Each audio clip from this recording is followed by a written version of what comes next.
আসসালামু আলাইকুম, সবাইকে আমার চ্যানেলে স্বাগতম। আশা করি সবাই ভালো আছেন। আজ আমি আপনাদেরকে শত্রু দমনের একটা তাবিজ দিব, যেটা রবিবার দিনের তাবিজ। এই তাবিজটা শুধুমাত্র রবিবারে প্রয়োগ করা যায়। শত্রু একদম ধ্বংস হয়ে যাবে, শত্রুর আর অস্তিত্বই থাকবে না। এই নকশাটা আপনারা যদি প্রয়োগ করেন, সে যত বড় শত্রুই হোক না কেন, শত্রু একদম শেষ হয়ে যাবে। আপনার শত্রুতা যদি করতে আসে, তাহলে যে শত্রুতাটা সে আপনার উপর করবে, সেই শত্রুতার ফাঁদে সে নিজেই পড়ে যাবে। আপনার ক্ষতি করতে আসলে সেই ক্ষতিতে তার নিজেই হয়ে যাবে, এইরকম একটা অবস্থা হবে। ব্যক্তিগত যে কোনো প্রয়োজন বা যে কোনো কাজের জন্য স্ক্রিনে দেওয়া নাম্বারে সরাসরি ফোনে বা হোয়াটসঅ্যাপে যোগাযোগ করে যে কোনো কাজ করাতে পারবেন, দেশে বা দেশের বাইরে থেকে। পুরো ভিডিওটা সবাই না টেনে শেষ পর্যন্ত বুঝে শুনে দেখে তারপরে করবেন।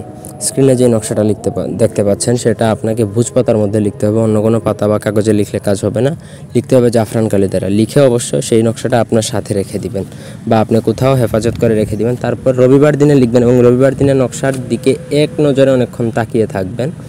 কিছুক্ষণ নজর করে তাকাবেন এবং শত্রুর নামটা মনে রাখবেন, মনে করবেন, বা শত্রু আপনার সামনে আছে এরকম একটা চিন্তাধারা নিয়ে নকশার দিকে তাকিয়ে থাকবেন। বেশ ধীরে ধীরে এই নকশার ফজলে বা নকশার রহমতে, আল্লাহর রহমতে, শত্রু ধীরে ধীরে ক্ষতিগ্রস্ত হবে এবং শত্রু আপনার ক্ষতি আর করতে পারবে না। আপনার ক্ষতি করতে আসলে তার মধ্যে জড়তা কাজ করবে এবং এই নকশাটা দেখার ফলে এবং শত্রুর নামটা স্মরণ করার ফলে, নাম যখন এই নকশাটা দেখার সময় স্মরণ করবেন, তখন যেই ক্ষতিটা শত্রু আপনাকে করতে যাবে সেটাই তার হয়ে যাবে। তখন শত্রু ধীরে ধীরে আপনার ক্ষতি করা থেকে পিছপা হবে বা পিছু হটবে। তো আশা করি বুঝাইতে পারছি। এই ছিল আজকের ভিডিও। ধন্যবাদ সবাইকে।